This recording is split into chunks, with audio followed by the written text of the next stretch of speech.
ለእግዚአብሔር ይሁን። እግዚአብሔር አምላካችን እጅግ አድርገን እናመሰግናለን። መጽሐፍ ቅዱሳችሁን መዝሙረ ዳዊት 94 ቁጥር 14ን ታወጡና አንብበን እንጸልያለን። በጌታ ስም አንባሉ ተከታተሉ። እግዚአብሔር ሕዝቡን አይጥልምና ርስቱንም አይተውም። ፍርድ ተመልሶ በጽድቅ አሰራር ላይ ይመሰረታል። ልባቸውም ቀና የሆነ ሁሉ ይከታተሉታል። ዋናው ሐሳቡ ቁጥር 14 ላይ ነው። እግዚአብሔር ሕዝቡን አይጥልምና ርስቱንም አይተውም። ዛሬ ርዕሴ ምንድነው? እግዚአብሔር ሕዝቡን አይጥልም አይረሳም። አሜን። እንጸልያለን። እግዚአብሔር አባት በጌታ በኢየሱስ ክርስቶስ ስም እጅግ አድርገን እናመሰግንሃለን። አንተ መልካም አምላክ ነህ። ስለነበረን ጊዜ ሁሉ ክብር ለአንተ ይሁን። አሁን ደግሞ ቃልን ከፍተን አንብበናል። በቃል ውስጥ አንተ እንድታልፍ በኢየሱስ ስም እጸልያለሁ። ክፉ የታሰረ ይሁን፣ በሰናክል ሁሉ የተመታ ይሁን፣ እንቅፋት ሁሉ የተመታ ይሁን። ጊዜውን ተረከብ። እኔም መናገር እንደሚገባኝ እንድናገር ከናፍርቴ እንዳስ አካባቢውን ላንተ አስገዘውት በጌታ በኢየሱስ ክርስቶስ ስም አሜን። የእግዚአብሔር ስም የተባረከ ይሁን። ምንድነው ርዕሴ? እግዚአብሔር ሕዝቡን አይረሳም አይጥልምም። አሜን። እግዚአብሔር ይመስገን። አይጥልም። እግዚአብሔር ሕዝቡን የጣለበት ጊዜ የለም። መጽሐፍ ቅዱሳችን ስናይ መጽሐፍ ቅዱሳችን ስናጠና በብሉይ ኪዳን የሚሆን በአዲስ ኪዳን እግዚአብሔር ሕዝቡን የጣለበት ጊዜ፣ እግዚአብሔር ሕዝቡን የረሳበት ጊዜ የለም። አሜን። እግዚአብሔር ይመስገን። ስሙ የተባረከ ይሁን። ይህንን መገንዘብ አለብን። እግዚአብሔር ሕዝቡን አይጥልም ርስቱንም አይተውም ይላል። እግዚአብሔር ይመስገን። የእግዚአብሔር ሕዝብ የእግዚአብሔር ርስት እንደሆነ ታውቃላችሁ አይደል? እግዚአብሔር ሕዝቡ ርስቱ ነው። እግዚአብሔር አምላክ የተመሰገነ ይሁን።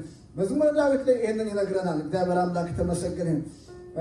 ማነው ዘዳግም መዝሙረ ዳዊት ላይ የሚናገረው አለው። ግን አሁን ዘዳግም 32 ቁጥር 9 ላይ ምን ይላል? ሕዝቡ የእግዚአብሔር ርስት እንደሆነ ይናገራል። 32 ቁጥር 9 የእግዚአብሔር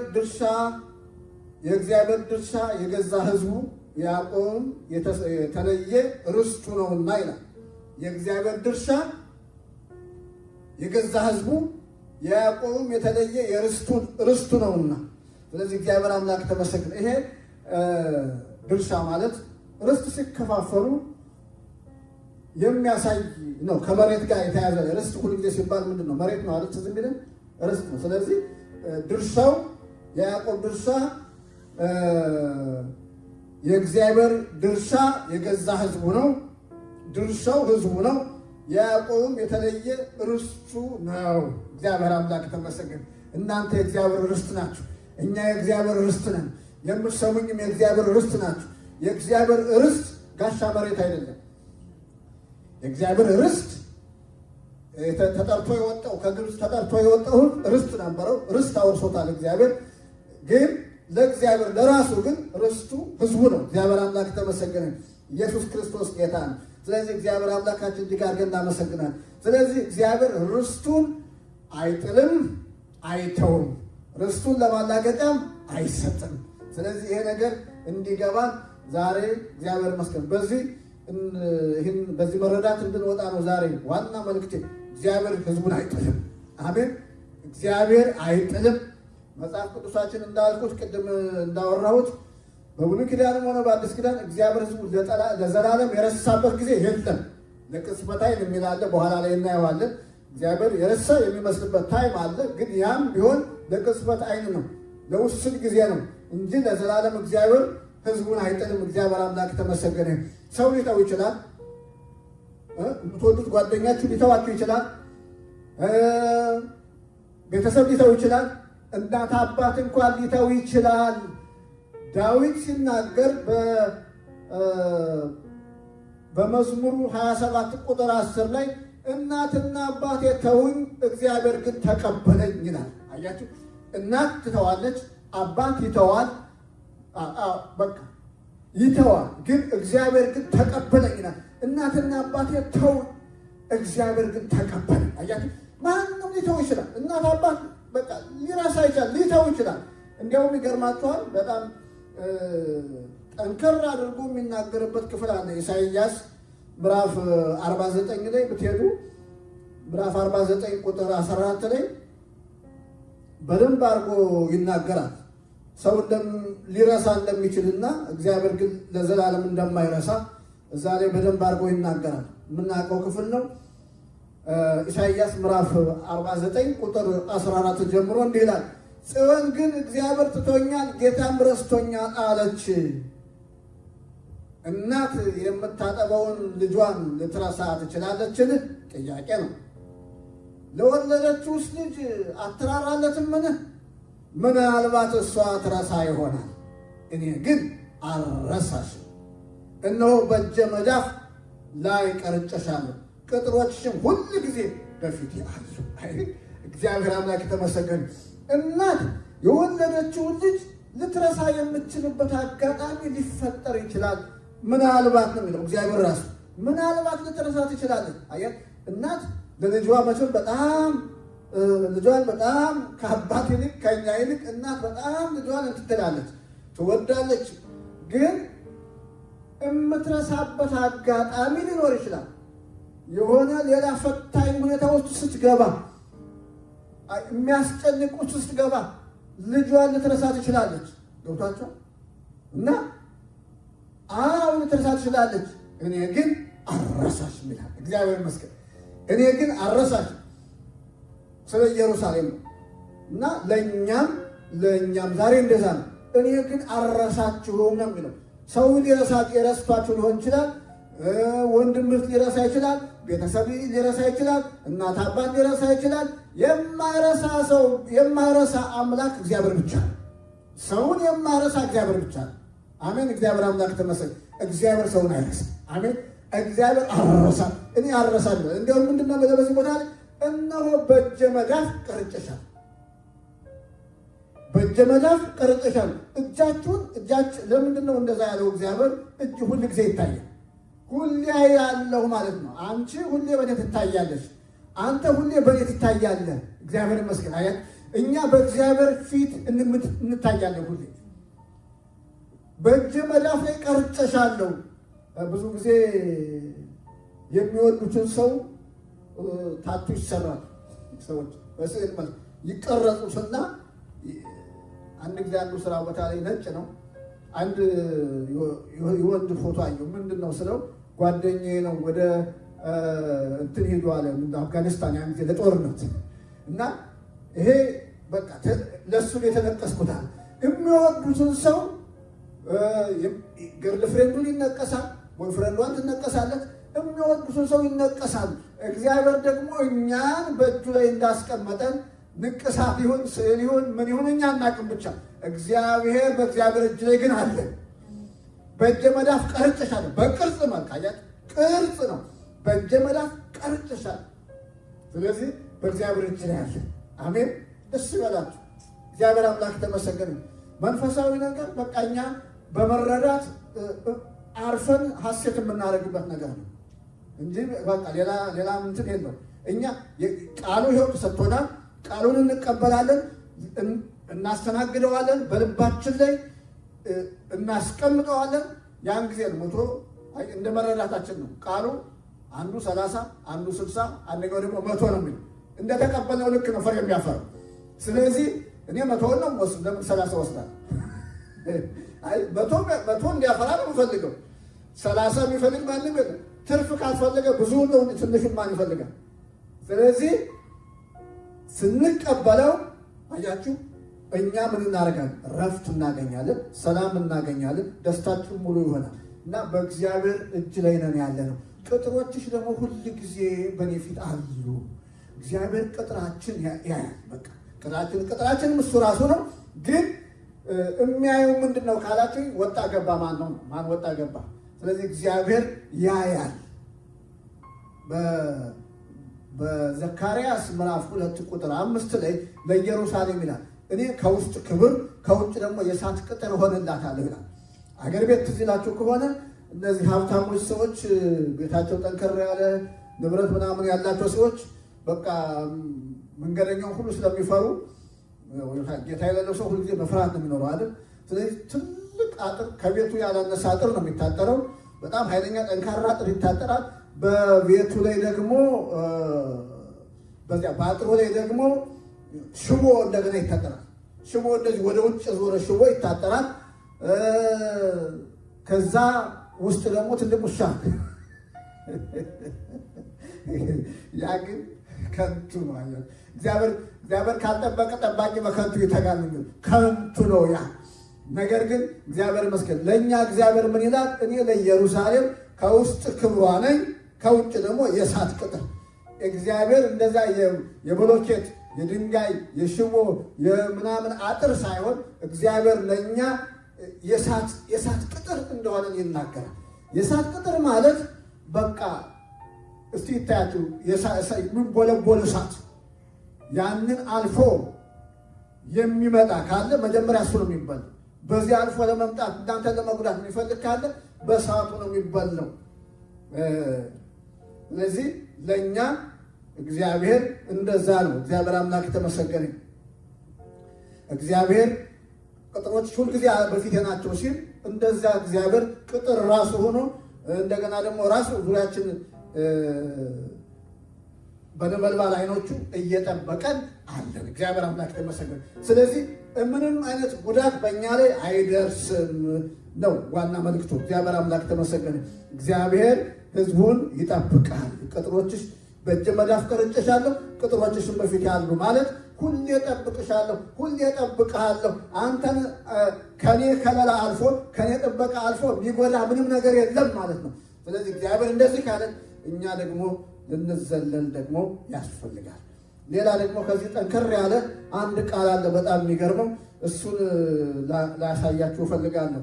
ሁላችንም ኤርምያስ 31ን እናወጣለን። 31 37 በጣም የሚገርም ቃል ነው። ይህንን ቃል አውጡና እዩት። 31 37 ምንድን ነው የሚለው?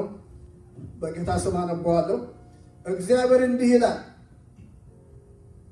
በላይ ያሉትን ሰማያትን መለካት በታችም ያሉትን የምድርን መሰረቶች መመርመር ከተቻለ በዛን ጊዜ የእስራኤልን ዘር ሁሉ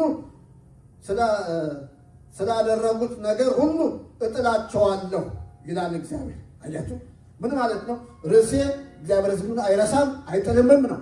ስለዚህ እግዚአብሔር በዚህ ቦታ ምን ይላል? አሁን በቃሉ በነቢዩ አማካኝነት በላይ ያለውን ሰማይ ምን የሚል መለካት የሚችል ሰማያትን እርዝመቱን ስፋቱን መለካት ከተቻለ በታች ደግሞ መሬትን ደግሞ መሰረቷ ሲጣል ልኳን ምን ያህል እንደሆነ የሚያውቅ ካለ ማለት ነው። በምን ውሃ ልክ እንደተመሰረተ የምድር መሰረት በምን አይነት ውሃ ልክ እንደተለካ የሚያውቅ ካለ ያን ጊዜ እኔ ሕዝቡን መተው መርሳት እችላለሁ ነው የእግዚአብሔር አባባል። ግን ሰማይንም ርዝመቱንም ሆነ ስፋቱን መለካት የሚችል መልሱ ምንድን ነው? የለም ነው። የምድርን መሰረት ደግሞ ማወቅ የሚችል ማንም የለም ነው። እንደዛ ከሆነ እንግዲያው እኔ ሕዝቡን ደግሞ የምጥልበት ዘመን የለም ነው የሚለው እግዚአብሔር። ሃሌሉያ! እግዚአብሔር አምላክ ተመሰገነ። ይሄ ነው። ይሄንን ከተረዳ ይሄን ቃል እንዳለ ከወሰድን በቃ ተደላድለን ልንኖር ይገባል ማለት ነው። እግዚአብሔር አምላክ ተመሰገነ። በዚህ መረዳት ያለ አንድ ሰው እርግጠኛ ነኝ። ወንድማችን ዮናታን ምን ይላል? መሬት ላይ ያለ ሰው ወድቃለሁ ብሎ እንደማይሰጋ ይላል አይደል? ስለዚህ ይሄ መረዳት ይሄንን ቃል እንዳለ የወሰደ ሰው እወድቃለሁ ብሎ ስጋት የለም። በቃ እግዚአብሔር አምላክ ተመሰገነ። የእግዚአብሔር ቃል እንደዛ ነው የሚለው። ስለዚህ ሰማይን ስፋቱን እርዝመቱን ሊለካ የሚችል ማንም የለም። የምድርን መሰረትን ደግሞ ሊለካ ሊያውቅ የሚችል ማንም የለም።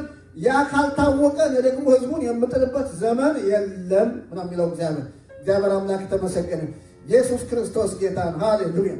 ስለዚህ በዚህ መረዳት ካለ ይሄ እውቀት ይሄ ውስጣችን ከገባ በቃ እኛ እናርፋለን ማለት ነው። እግዚአብሔር አምላክ ተመሰገነ። ኢየሱስ ክርስቶስ ጌታ ነው። ይሄ መረዳት ውስጣችን ካልገባ በዚህ ቃል አእምሯችንና ልባችን ካልጠበቅን ሕይወትን ሊያንሳፍፍ የሚችል ነገር በጣም ብዙ ነው። ብታዩ በዚች ምድር ላይ ብዙ ነገር አለ። ሚዲያው ሊያናውጠን ይችላል። በሀገር ላይ ያለው የፖለቲካው ነገር ሊያናውጠን ይችላል። ይወጣቸዋል። ግን ይህ ነገር ልባችን ውስጥ ካለ በሚያናውጠው ዓለም ውስጥ ሳንናወጥ እንኖራለን ማለት ነው። አገር ብትናወጥ እኛ ሳንናወጥ እንኖራለን ማለት ነው። ለምንድን ነው አገር ስትናወጥ ህዝባችን ሲናወጥ ሳንናወጥ የምንኖረው? ስለማይገደል ነው? ስለማያገባን ነው? ወይስ በቃ ያ ነገር የኛ ስላልሆነ ነው? የኛ ነው እንጂ ጦርነት ቢነሳ እየሄደ የሚሞተው ሰው የማን? የኛ ወንድሞች የኛ እህቶች ናቸው። ይገባናል፣ ይነካናል፣ የኛ ነገር ይነካናል። ግን የእግዚአብሔር ቃል የሚያስተምረን ግን ውስጣችን ያለው ሰላማችን በምንም ነገር ሳናስነካ ሰላማችን ተጠብቆ በቃ አእምሯችን ተጠብቆ ሳናስነካ ውስጣችን ያለውን ጌታ ሳናስነካ ሰላማችን እንደተጠበቀ እንድንኖር ነው። ሰላማችን በቃ ተጠብቆ እንድንኖር እግዚአብሔር አምላክ ተመሰግን። ያ ነው እግዚአብሔር ከኛ የሚፈልገው ነገር ቢኖር ያ ነው። ይሄ መረዳት ካለ ሰላማችን በቃ በሚሆነው ነገር በሙሉ በሚናወጠው ነገር አሁን እየተናፈሰ ነው። አገር ውስጥ አሁን ብዙ አይነት ችግር አለ። ስለዚህ ስንሰማ አንናወጥ። እንዳልኳችሁ ግድ ስለሌለን አይደለም፣ ግን ሰላማችን በጌታ የተጠበቀ እንደሆነ በቃ ያ ነገር ስለሚገባ ሰላማችን ማስነካት ስለሌለብን እግዚአብሔር አምላክ ተመሰገነ። ኢየሱስ ይሄ መረዳት ውስጣችን ስለገባ ደስታችን የሚነካ ነገር የለም፣ ሰላማችን የሚነካ ነገር የለም። ለሰላማችንና ለደስታችን አለ መስመር አለ። ያንን አልፎ እኛን የሚነካ ነገር ሊኖር አይገባም። የእግዚአብሔር ስም የተባረከው። ኢየሱስ ክርስቶስ ጌታ ነው። ለሚሰሙኝ ሁሉ ነው የምናገረው። በዚህ በሜዳ ለሚሰሙኝ አሁን በዚህ ጊዜ ሁሉ ነገር እየተናወጠ ያለበት ዘመን ነው። ዘመኑ ማለት ሀገራችን አሁን ጦርነት ላይ በዛም ዙሪያዋን ተከባለች እና በውጭም ያለ በውስጥም ያለ ሰላሙ እየተናጋ ያለበት ጊዜ ነው። ግን ሰላማችን የተጠበቀ ሊሆን ይገባል። አሜን። የእግዚአብሔር ስም የተባረከ። ኢየሱስ ክርስቶስ ጌታ ነው። ሃሌሉያ። እኛ ለሀገራችንም መጸለይ ነው እንጂ ልንናወጥ አይገባም። ሰላማችን የተጠበቀ ሊሆን ይገባል። የእግዚአብሔር ስም የተባረከ። ኢየሱስ ክርስቶስ ጌታ ነው። ሃሌሉያ። ትዝ ይላችሁ ከሆነ የእኛ ሰላም የሚጠበቀው በመንፈስ ቅዱስ፣ የእኛ ሰላም የሚጠበቀው እንደዚህ በመጣልን በእግዚአብሔር ቃል ነው። አሜን። እግዚአብሔር ይመስገን፣ ስሙ ይባላል። ትዝ ይላችሁ ከሆነ ጌታ ኢየሱስ ክርስቶስ ሐዋርያትን 3 ዓመት ከ6 ወር ነው በደንብ ያስተማራቸው። የፈለገ አይነት አስተማሪ በዚህ ምድር ላይ የትኛውም አይነት ቴዎሎጂ የጠጣ የትኛውም አይነት አእምሮ በቃ የተባረከ ሰው ቢሆን ጌታ ኢየሱስ ክርስቶስ ካስተማረው ትምህርት የበለጠ የሚያስተምር ሰው የለም። የተሻለ ሰው አለ የሚባል ሰው ቢኖር ከኢየሱስ ክርስቶስ ትምህርት የበለጠ ያስተማረ ሰው የለም። ግን ያን ሁሉ ተምረው መጨረሻ ላይ ከትንሣኤ በኋላ የጠየቁት ጥያቄ ነበር። ትዝ ይላችሁ ከሆነ እስራኤልን ከሮም ግዛት ነፃ የምታወጣልን እና መንግስት የምትሆነው መቼ ነው? ትዝ ይላችኋል። ሐዋርያት ሥራ ምዕራፍ 1 ቁጥር 8 ላይ የተጠየቀው ጥያቄ ቁጥር 7 አካባቢ ጀምሮ እንደዛ ነው። ነገር ግን መንፈስ ቅዱስ በእነሱ ላይ በወረደ ጊዜ ሰዎቹ ከሀገር አለፉ። መንፈስ ቅዱስ በእናንተ ላይ በወረደ ጊዜ በኢየሩሳሌም፣ በይሁዳ፣ በሰማርያ እስከ ምድር ዳርቻ ድረስ ምስክሮቼ ትሆናላችሁ ነው ያላቸው ጌታ። ስለዚህ መንፈስ ቅዱስ በእነሱ ላይ በወረደ ጊዜ የሀገር ጥያቄ ውስጣቸው ጠፋ። ያ የሀገር ሸክም፣ የወገን ሸክም ለወገን ይጠቅማል የሚል በቃ ያ የዘር ነገር ምናምን የተያዙበት ነገር ውስጣቸው ጠፋ። አያችሁ፣ በዚያ እሳት ሲጠመቁ በእሳትና በመንፈስ ቅዱስ በተጠመቁ ጊዜ መጥምቁ ዮሐንስ እንደዛ ነው። በእሳትና በመንፈስ ቅዱስ የሚያጠምቅ ይመጣል ነው ያለው። ስለዚህ ጌታ ሂዶ ያን መንፈስ በላከ ጊዜ በእሳትና በመንፈስ ቅዱስ ሲጠመቁ ያ አገር የሚለው ወገን የሚለው እስራኤል የሚለው ነገር ውስጣቸው ጠፋና አሁን እስራኤልን ከሮም ግዛት ነፃ ለማውጣት መታገል ሳይሆን ሕዝቡን ከዲያብሎስ መንግስት ለማውጣት ቀንና ሌሊት ያለማቋረጥ መስራት ጀመሩ። ሃሌሉያ! እግዚአብሔር አምላክ ተመሰገነ። ኢየሱስ ክርስቶስ ጌታን ከጨለማው መንግስት ወደ እግዚአብሔር መንግስት፣ ከዲያብሎስ መንግስት ወደ እግዚአብሔር መንግስት፣ ከሲኦል ወደ እግዚአብሔር መንግስት ለማስመለጥ ቀንና ሌሊት ያለማቋረጥ ይተጉ ነበር። እስራኤል መቼ ነፃ ትወጣለች የሚል ጥያቄ ከዛ በኋላ አልተጠየቀም።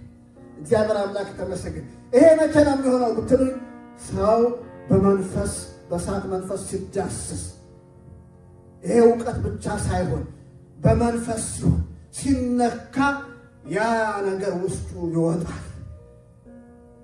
የዘር ነገር ውስጡ ይወጣል። የጎጥ ነገር ውስጡ ይወጣል። እዚህ አሁን ለምሳሌ እዚህ አሁን ስራ ቦታ ላይ ብዙ አይነት ህዝብ ስላለ ከየት መጣ ሲባል አንዳንዱ ከኤዥያ ይላል፣ ከዚህ ሀገር ይላል፣ ከዚህኛ ደግሞ ከአፍሪካ እንላለን። ጨመር አድርገው ከጠየቁን ከዛ ኢትዮጵያ እንላለን። ከዛ ያለፈ ነገር የለም። አሁን ከዛ ጎንደር ማለታችንም ትግራይ ማለታችንም ምንም ማን ያውቃል? ስለዚህ እግዚአብሔር አምላክ የተመሰገነ ይሁን። እግዚአብሔር የተመሰገነ ኢየሱስ ክርስቶስ ጌታ ነው። ስለዚህ እዚህ ሆኖ አሁን ከአልፎ ከታወቀ አገር ነው እንጂ ጎጥ ዘር ምናምን እግዚአብሔር አምላክ የተመሰገነ ኢየሱስ ክርስቶስ ጌታ ነው። መንፈስ ቅዱስ ሲመጣ ከቋንቋ ያወጣል፣ ከጎጠኝነት ያወጣል፣ ከዘረኝነት ያወጣል፣ ለወገኔ ይጠቅማል ከሚል ነገር ያወጣል። እግዚአብሔር ይመስገን። ለእግዚአብሔር መንግስት ስራ ብቻ እግዚአብሔር ይመስገን። ሰው ራሱን ይሰጣል፣ ህይወቱን ይሰጣል። እግዚአብሔር አምላክ እድሜውን ይሰጣል። እግዚአብሔር አምላክ የተመሰገነ። ስለዚህ ይሄ መረዳት ካለ ልባችን ተጠብቆ ሰላማችን ተጠብቆ ለራሳችንን በጤንነት ኑሮን ለልጆቻችንን በጤንነት እንኖራለን። የኛ ነገር ይቀጥላል፣ አስቀጣይ እንሆናለን ማለት ነው። እግዚአብሔር አምላክ የተመሰገነ። ኢየሱስ ክርስቶስ ጌታ ነው። ሃሌሉያ፣ ስሙ የተባረከ ይሁን። የእግዚአብሔር ሐሳብ ያ ነው። የእግዚአብሔር ዓላማ ያ ነው። ሃሌሉያ። ስለዚህ እግዚአብሔር ለኛ ያስባል። አሜን። እግዚአብሔር ህዝቡን አይጥልም። እግዚአብሔር ምድራችን ያለውንም አይጥልም። እግዚአብሔር ይመስገን፣ ስሙ የተባረከ ይሁን። ኢየሱስ ክርስቶስ ጌታ ነው። ሃሌሉያ። እና እግዚአብሔር ህዝቡን የረሳበት ጊዜ የለም። እግዚአብሔር ህዝቡን የጣለበት ጊዜ የለም። የረሳ የሚመስልበት ጊዜ እንኳን ቢኖር ለቅጽበት አይን ነው ይላል ኢሳይያስ ምዕራፍ 54 ቁጥር 7 ላይ ሄዳችሁ ስታዩ ጥቂት ጊዜ ይላል ተውኩሽ፣ በታላቅ ምሕረት እሰበስብሻለሁ። ቁጣው ለጥቂት ጊዜ ነው፣ ምሕረቱ ግን ለዘላለም ይላል። እግዚአብሔር አምላክ የተመሰገነ። እግዚአብሔር የረሳ ቢመስል ለቅጽበት አይን ነው። እግዚአብሔር የተወ ቢመስል ለጥቂት ጊዜ ነው። የእግዚአብሔር ምሕረቱ ለዘላለም ነው። አሜን። ቁጣው ለጥቂት ጊዜ ነው፣ ምሕረቱ ግን ለዘላለም ነው።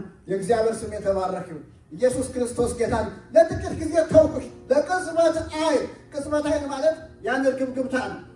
ስለዚህ ለዚያች ጊዜ ተውኩሽ ነው የሚለው። ነገር ግን በዘላለም ቸርነት እሰበስብሻለሁ። ቁጣው ለጥቂት ጊዜ ነው፣ ምሕረቱ ግን ለዘላለም ነው ይላል። እግዚአብሔር አምላክ የተመሰገነ ይሁን። መዝሙረ ዳዊት ላይም ደግሞ እንደዚሁ ምዕራፍ 30 ቁጥር 5 ላይ ቁጣው ለጥቂት ጊዜ ነው፣ ሞገሱ ግን ለሕይወት ዘመን ነው ይላል። ልቅሶ ማታ ይመጣል፣ ጠዋት ደስታ ይሆናል። ሃሌሉያ። እግዚአብሔር አምላክ የተመሰገነ። ልቅሶ ጠዋት ሳይሆን ማታ ይመጣል፣ ጠዋት ግን ደስታ ይሆናል። ሃሌሉያ። ሌሊቱ ያልፋል ማለት ነው። ሌሊቱ ያልፋል፣ ጨለማው ያልፋል፣ ጭንቀት ቢኖር ያልፋል፣ መከራ ቢኖር ያልፋል፣ ሁሉ ያልፋል። መከራህን እንዳለፈው አትረሳለህ አይደለም? ያልፋል። ቀን ይመጣል ነው የሚለው። ለጥቂት ጊዜ ነው፣ ግን ሞገሱ ግን ለሕይወት ዘመን ነው። እግዚአብሔር አምላክ ተመሰገነ። ስለዚህ ለሕዝቡ የእግዚአብሔር ሐሳብ ምንድን ነው ብትሉኝ፣ ሞገሱ ለዘላለም ለሕይወት ዘመን ነው። ስለዚህ ዛሬ ላይ ያለውን እንደ ምሽት አንድ ሌሊት እንደሚያልፍ ያለውን እንደ ቅጽበት ያለውን ነገር አይተን እግዚአብሔር የጣለን አይምሰልን። ያ ለቅጽበት ነው። ያ ለአንድ ሌሊት ነው። ያልፋል። ብርሃን ይመጣል፣ ቀን ይመጣል። ያ ደግሞ ለእኛ ለሕይወት ዘመን ነው። እግዚአብሔር አምላክ የተመሰገነ። ኢየሱስ ክርስቶስ ጌታ ነው። አሜን። ምክንያቱም እኛ የኪዳን ልጆች ነው። እግዚአብሔር ኪዳኑን ያስባል። እግዚአብሔር ኪዳኑን ያስባል። የገባውን ተስፋ እግዚአብሔር አይረሳም። እግዚአብሔር አምላክ የተመሰገነ። ስለዚህ ኪዳኑን ስለሚያስብ ሕዝቡን በኪዳኑ ይጎበኛል። ይሄንን ዘጸአት ላይ አንድ ቦታ አብረን እንድናይ እፈልጋለሁ። ዘጸአት ምዕራፍ 2 23 ጀምሮ ያለውን እስከ መጨረሻው ምን ይላል?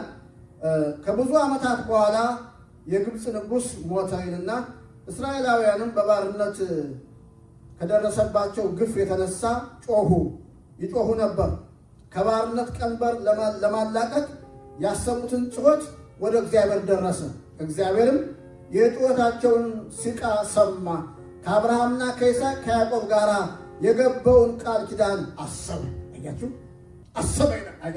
እግዚአብሔር አሰበ ይላል። ምኑን ያሰበው? የገባውን ተስፋ፣ ህዝቡ የተጨነቀበትን፣ ህዝቡ እያለቀሰ ያለበትን ጩኸት ወደ እግዚአብሔር ደረሰ። እግዚአብሔር ደግሞ የህዝቡን ጩኸት ሲሰማ ምንድነው ትዝ ያለው? የገባውን ኪዳን፣ የገባውን ተስፋ፣ ለህዝቡ የገባው ኪዳን፣ ለአብርሃም የገባው ኪዳን አለ።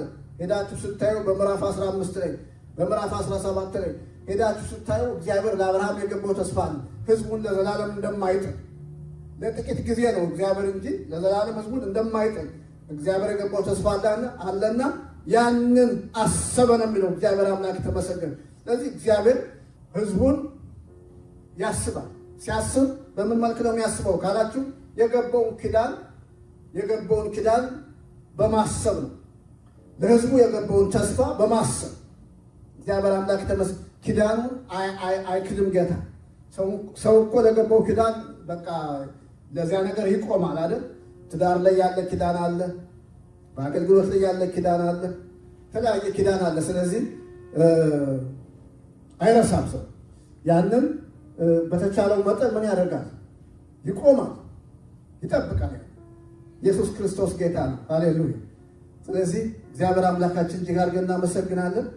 ስሙ የተባረከ። እግዚአብሔር መልካም አምላክ ነው። ሃሌሉያ። ኢየሱስ ክርስቶስ ጌታ ነው። አሜን። ስለዚህ እግዚአብሔር አይረሳም። ኪዳኑን የሚያከብር ኪዳኑን የሚጠብቅ የታመነ አምላክ ነው። ሃሌሉያ። ህዝቡን ያስባል። እግዚአብሔር ህዝቡን ያስባል። ስሙ የተባረከ ነው። ሃሌሉያ። ኢየሱስ ክርስቶስ ጌታ ነው። ሌላው እግዚአብሔር እንዳልኳችሁ እግዚአብሔር ሲያስብ የሚሆኑ ነገሮችን እናገርና አጭር ነገር በዚህ ነገር ስለምቀጥል ወደ መጨረሻ ሀሳብ እሄዳለሁ። ዘፍጥረት ምዕራፍ 19ን ታወጡልኝና በዚህ ቃል ነው የማጠቃልለው። ዘፍጥረት ምዕራፍ 19 ቁጥር 29 እግዚአብሔር ሲያስብ እግዚአብሔር የገባውን ተስፋ የገባውን ኪዳን ነው የሚያስብ ብያቸዋለሁ። እዚህ ቦታ ላይ የሚናገረው ቃል አለ። ለአብርሃም እግዚአብሔር የተናገረው ቃል አለ። ምዕራፍ 19 ቁጥር 29 ምንድን ነው የሚለው? እንደዚህ አድርጎ እግዚአብሔር በረዳው ስፍራ የነበሩትን ከተሞች ሲያጠፋ አብርሃምን አሰበው።